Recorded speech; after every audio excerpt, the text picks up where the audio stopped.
What is one thing you absolutely refuse to pay for? Shipping to return broken faulty items. You screwed up the product, not me. Why should I be penalized? Thank you for mentioning this. I'm in Australia and the shipping is often more expensive than the product. Wi-Fi at a hotel. You're telling me that after paying $150 bucks at the Marriott they want me to pay $12 for 24 hours of crappy internet connection? There's a special place in heck for them. Agreed. It's always the expensive hotels that do this. Whenever I stay at a $50 a night motel, the Wi-Fi is always free and pretty good. I will never understand this scam. Booking fees. Handling fees etc when buying tickets online. Put an extra £1 on the price. That's fine. Add on £1 to make the ticket £10 when you advertised it as £9. Not okay. I'm off elsewhere. Sadly this is becoming less and less possible as they all start doing it.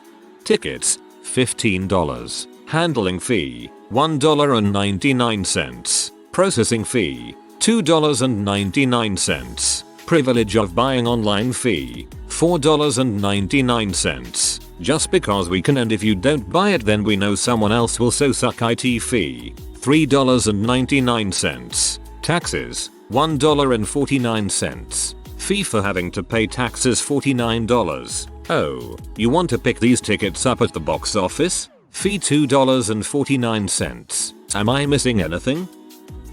I had an incident with T-Mobile. In 2009 I was getting ready to go on my first deployment with the US Navy. The ship I was on was going to the Persian Gulf for about 8 months. Prior to the deployment I was advised to shut off my cell phone service because the hold might not be long enough and deployment times can be extended. So I go down to my local T-Mobile store and show them my deployment papers. No problem, he says as he cancels my account and shuts it down. I pay my current bill about $45 and ask him if I'm free and clear. You're good to go and paid in full, he says. I leave and go on my deployment. About 2 years later I start gearing up to buy a house. Run a credit check and find my numbers are horrible. Much to my shock as I have always paid my bills and never had a credit card. Turns out T-Mobile never turned off my account. In fact they did nothing and continued to charge me in bill form that I never received. After I got back I ended up on my wife's AT&T plan. Called T-Mobile and got a huge runaround. Provided documents and other information to prove my case. They tried to meet me halfway and only make me pay $500 like that was some kind of favor. I am not paying them this money. Contacted BBB and opened a case against them. I jump at the chance to tell this story anywhere I can so people know how fricked up they are. BBB might help, but you're better off going to the Department of Justice for the state where you had T-Mobile. You can file an official consumer complaint. I was getting very frustrated with Time Warner regarding an outstanding balance that I refused to pay. Opened a case with the BBB too. As soon as I contacted the Dodge though, it was resolved almost immediately. Fees for purchasing concert ticket online. I'd much rather go to the venue and buy them there than pay Ticketmaster an outrageous fee. Sometimes you don't have the option. I live in a rented house with 2 other girls and our landlord has a coin-operated washer and dryer for us to use. I refuse to spend money not only to use the dang thing but to pay for the electric and water for it to run in the first place too. Get your own washer and dryer off Craigslist and ask your landlord to move his. That is so fricked up.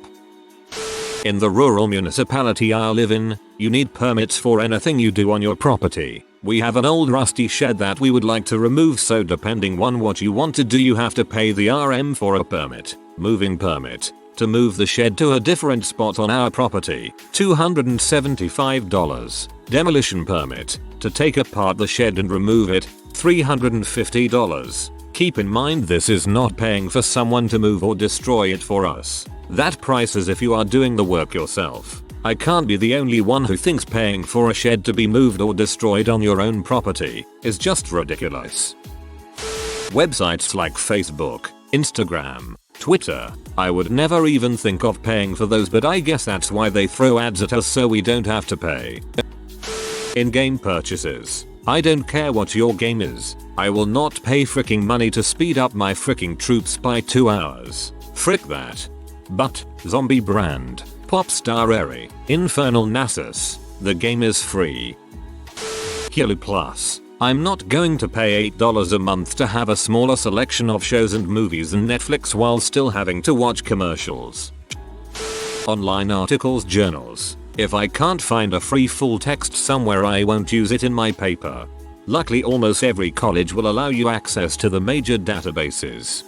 $3.50 credit card processing fee to pay my utility or others bill online. What? The stamp to mail my check costs 1/3 of that, and you have to pay someone to process all those checks and things. But on the other hand, you are penny pinching my bill, which looks like a piece of junk flyer that's basically a postcard sized piece of paper, not even cardstock. That's ridiculous. I will not pay the exorbitant prices that sports venues and concerts charge for a beer. $7 for a 12-ounce draft? Kiss my butt. I'm sneaking beer in. Ice in my soda. I don't care that the syrup costs pennies. I'm buying soda, and it comes out cold. Don't waste half that space with ice. Plus, I've seen some nasty butt ice dispensers on Reddit. Ugh. My local Taco Bell has a sign on the fountain machine that says fill cups with ice, no exceptions. But you can see it from the counter when you're ordering. An old gym membership. I have this gym that says I still owe them for a month of services. I told them I clearly don't, as written in my contract and my payment history. They said that the contract was short a month and I owed them. There's no way for them to get at me because I have all the evidence I need that I'm paid up. After the first couple of calls, I decided to at least have fun with it. I started small. First, I just pretended I was going to pay and would mail them a check. After a month, they called to say that they never received it. Oh, well, that's strange. Can you confirm the address? Oh, silly me. I got the state wrong. Listen, can you pay for me to place a stop pay on my check? No, but then I can't pay. Okay, fine. I'll just send you the check again. I did this 2 more times until they called me out on it. They demanded payment via credit card. Listen, I'd love to pay, but my funds are tied up in the llama market. Futures are trading like crazy. In around 2 weeks, I'll be able to pay you guys like 3 times as much. I would also give them sob stories, but they were never affected by my battle with gout. I would sometimes enlist the aid of friends. Oh, right. Here, hold on. I've retained the services of an attorney, so you'll have to continue this conversation with my legal counsel. Then my friend would spout off some random crap. I also would get them to sometimes pretend they were my administrative assistant. Oh yes, the great Pastor Wars doesn't deal with these petty matters. He's much too busy with his yachting and gout. This went on for like 2 years. I honestly think the people on the other end called me just because they had a good time, too. Unfortunately, the calls stopped like 7 months ago. Okay, toodles. Any snacks from a movie theater? In Indonesia, because it is a developing country where income equality is disparate, many minimum wage workers, minimum wage is $240 a month, have to hustle to try to bring in extra income. One consequence of this is the practice of parking attendants in a glitzy mall, where you pay to get in, saving up parking spaces in desirable locations, then selling it to people willing to pay. Not much money, just about $1.05, but I absolutely refuse to pay for that. These attendants roam the parking space, looking for empty space, then blocks it with orange cones. Malls in Indonesia, or Asia in that matter, is hella crowded at any time. Think Christmas level every day, so it is a big problem, but no one seems to care. Sometimes you can have these attendants remove the orange cone by force, threatening to report him to supervisor, but this is not recommended. He'll scratch your car when you're shopping and disappear. Still, I absolutely refuse to pay for this added value services. My brand new car is now destroyed with scratches deep and small and long and short, but I still refuse to pay. Frick them. Generic pasta dishes at restaurants. It's the one thing I feel like is simple and cheap enough to make at home, and usually the taste difference isn't very significant. A jar of classico sauce and some Barilla noodles is plenty good for me. My thinking is different. Simple dish or not, I'm paying to not make the dish at home. I don't care if it's a bowl of ramen. And B, not to do the dishes afterward, especially since I don't have a dishwasher. That said, I don't generally go out for a bowl of ramen or a plate of spaghetti. Changing my change into cash bills. No Coinstar. You may not have 10% of my total. I'd rather go to the bank halfway across town and cash it out for free. Freaking water. Just get it out of the tap. This depends where you live. Where I do, it sometimes reeks of chlorine and has a murky whitish look. Those days I am new at drinking tap water. Back when I had Metro PCS some years ago, they charged a convenience fee of $15 to pay my bill on the phone, so I then tried to pay online. Same story, so to avoid this I then just said frick it and went into the actual Metro store since it was at the end of my block. I get in, they pull up my account and swipe my card, and on the dang receipt, so you know what was there? A $15 freaking convenience fee, which made my steal of a deal of a $45 a month plan $60 every month. I lost it. How in the world do you charge me a convenience fee to go out of my way and actually go into your store? After about 30 minutes and 3 different 1-800 operators, they credited my account the $15, and after that next month I paid bill and switched to Sprint. Not much better. I don't want anyone paying for my funeral. There is one thing I know for sure. Society hates a rotting corpse. When I die I want my loved ones to just not claim my body. I'm pretty sure someone will stick me in the ground somewhere. Sauce at McDonald's. I intentionally ask for it after I receive my meal and play dumb because they add it onto your total if you say yes during ordering your meal. Ain't got time for that. Xbox Live Gold. Why the frick should I pay for the privilege to use my internet connection to play the multiplayer on the game I paid for, on the console I paid for? Same goes for DLC as well.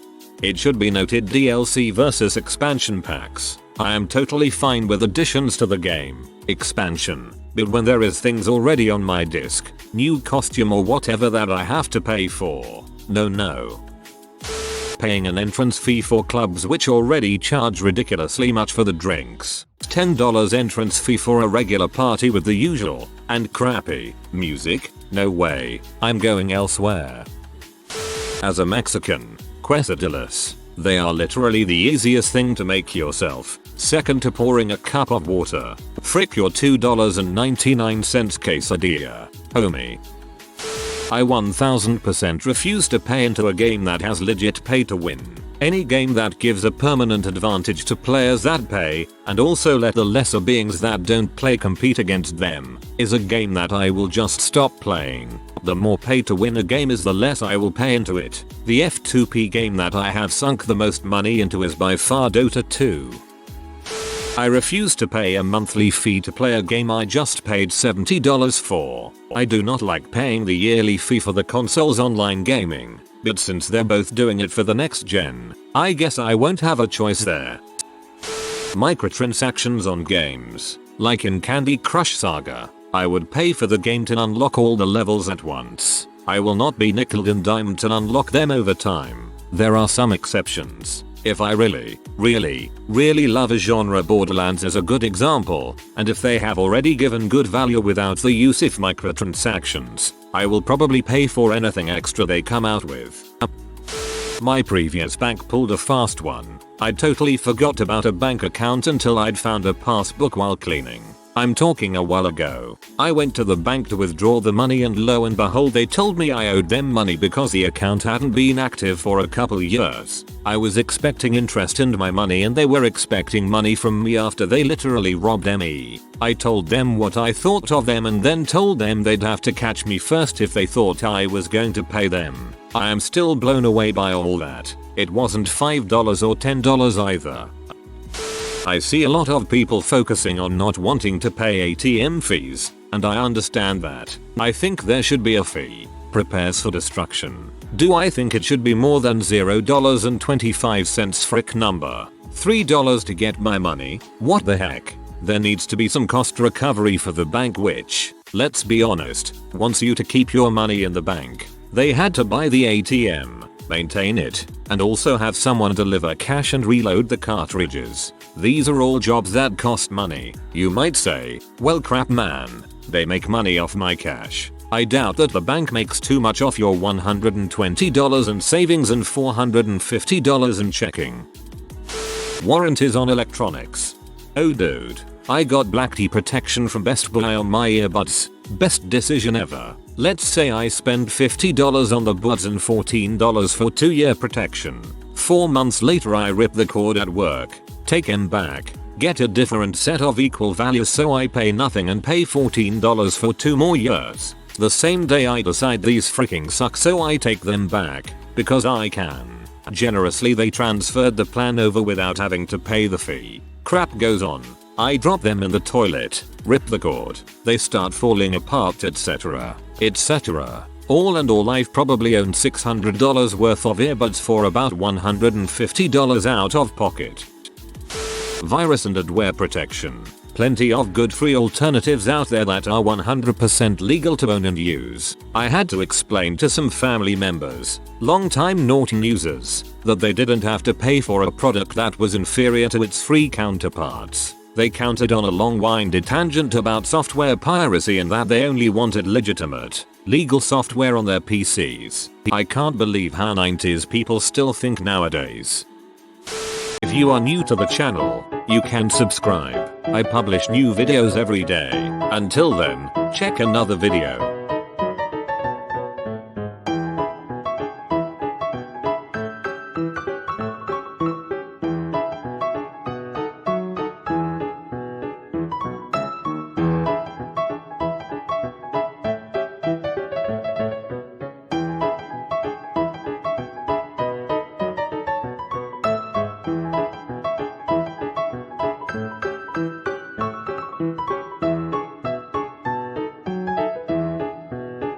Bye for now.